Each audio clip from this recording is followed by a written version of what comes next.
ঈদ ও নববর্ষের ছুটি শেষে ঢাকামুখী মানুষ, স্টেশন টার্মিনালে উপচে পড়া ভিড়, অতিরিক্ত ভাড়া আদায়ের অভিযোগ। ময়মনসিংহ রংপুর বিভাগের কিছু এলাকা বাদে সারা দেশে তাপদাহ, শিগগিরই কমার সম্ভাবনা দেখছে না আবহাওয়া অফিস। মির্জা ফখরুলের কাছে ৬০ লাখ বন্দী নেতাকর্মীর তালিকা চান ওবায়দুল কাদের, মিথ্যাচার বন্ধের আহ্বান বিএনপির। দেখছিলেন বিআরবি কেবল সংবাদ শিরোনাম, এবার বিস্তারিত। ঈদ ও নববর্ষের ছুটি শেষ, প্রিয়জনদের সাথে আনন্দ ভাগাভাগি শেষে জীবিকার তাগিদে ঢাকায় ফিরছেন সাধারণ মানুষ।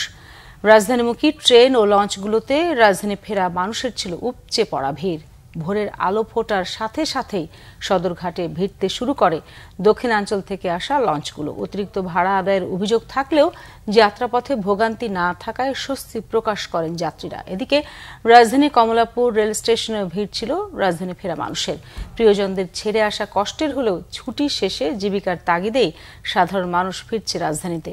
ঈদ ও নববর্ষের টানা ছুটি শেষে কর্মমুখী মানুষের পদচারণায় আবারও চেনারূপে ফিরছে রাজধানী ঢাকা।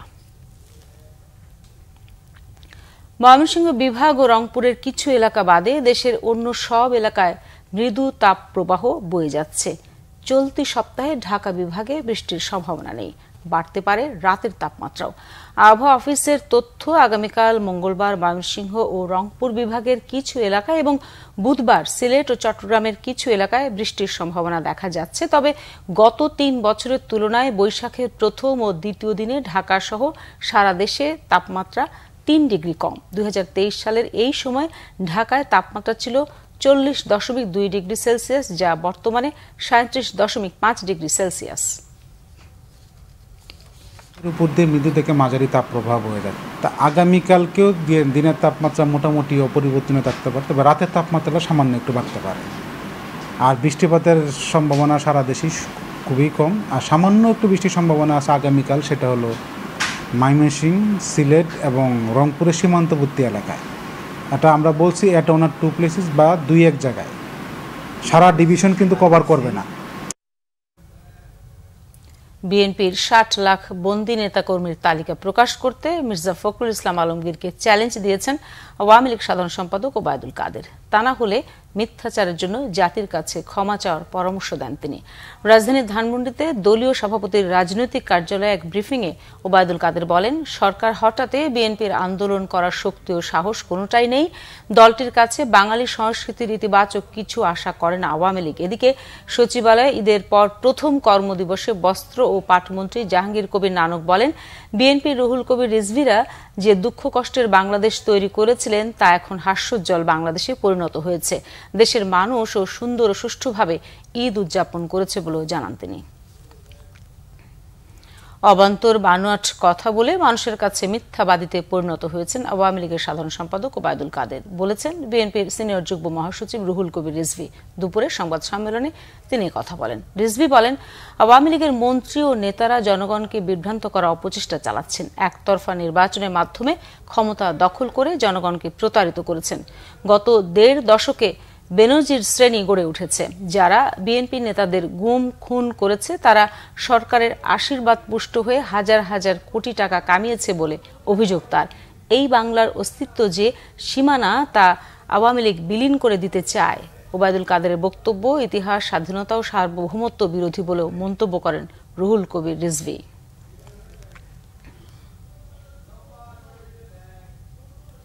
রাজধানীর বিভিন্ন থানায় করা ১২ মামলায় অন্তর্বর্তীকালীন জামিন পেয়েছেন বিএনপি নেতা ইঞ্জিনিয়ার ইশরাক হোসেন। পল্টন, রমনা, ওয়ারী এবং মতিঝিল সহ বিভিন্ন থানায় করা ১২টি মামলায় অন্তর্বর্তীকালীন এ জামিন পেলেন বিএনপির আন্তর্জাতিক বিষয়ক কমিটির সদস্য এবং ঢাকা মহানগর দক্ষিণ বিএনপির জ্যেষ্ঠ সদস্য ইঞ্জিনিয়ার ইশরাক হোসেন। দুপুরে মহানগর দায়রা জজ আদালতের বিচারপতি মোহাম্মদ আশামস জগলুল হোসেন অন্তর্বর্তীকালীন জামিনের আদেশ দেন। ইশরাক হোসেনের আইনজীবী জানান, ২৮ অক্টোবরকে কেন্দ্র করে বিএনপি নেতাদের ধারাবাহিক মামলার অংশ হিসেবে বিভিন্ন থানায় নাশকতার মামলা দায়ের করা হয়। এর আগে উচ্চ আদালত থেকে ১২ মামলায় জামিন পান তিনি। এদিকে নাশকতার ৪টি মামলায় জামিন পেয়েছেন বিএনপি চেয়ারপারসনের বিশেষ সহকারী শামসুর রহমান শিমুল বিশ্বাস। হামলা মামলা দিয়ে আসলে আমাদের আন্দোলনকে দমন করা যাবে না। গত 7 তারিখে প্রমাণ হয়ে গিয়েছে বাংলাদেশের সিংহভাগ জনগণ আমাদের এই আন্দোলনের সাথে রয়েছে।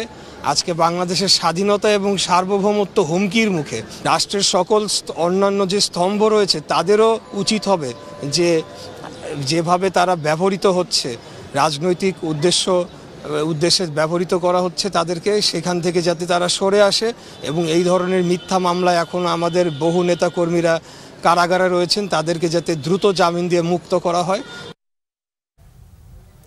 নৌ পরিবহন প্রতিমন্ত্রী খালিদ মাহমুদ চৌধুরী বলেছেন, সোমালিয়ার জলদস্যুদের হাত থেকে মুক্ত নাবিকরা 19 বা 20 এপ্রিল দুবাই পৌঁছবেন। জানান, জলদস্যুদের উপর প্রচণ্ড চাপ প্রয়োগ করেই জাহাজ ও নাবিকদের মুক্ত করা হয়েছে। সোমবার সচিবালয়ে সাংবাদিকদের সব তথ্য জানান নৌ প্রতিমন্ত্রী।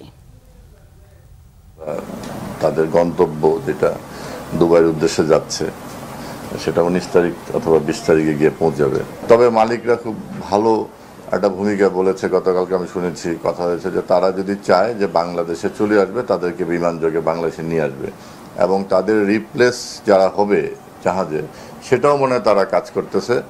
আর একটা জিনিস হচ্ছে মুক্তিপণ, এই কথাটা, এই তথ্যটা বিভিন্নভাবে আসতেছে, কিন্তু আমার কাছে এই ধরনের কোনো তথ্য নাই। বাণিজ্য প্রতিমন্ত্রী আহসানুল ইসলাম বলেছেন, জনগণের চাহিদা অনুযায়ী দ্রব্যমূল্য নিয়ন্ত্রণে রাখতে চেষ্টা করছে সরকার। তেল, চিনি সহ আমদানি পণ্যের উপর নজরদারি অব্যাহত রাখা হবে। সোমবার সচিবালয়ে একথা জানান বাণিজ্য প্রতিমন্ত্রী।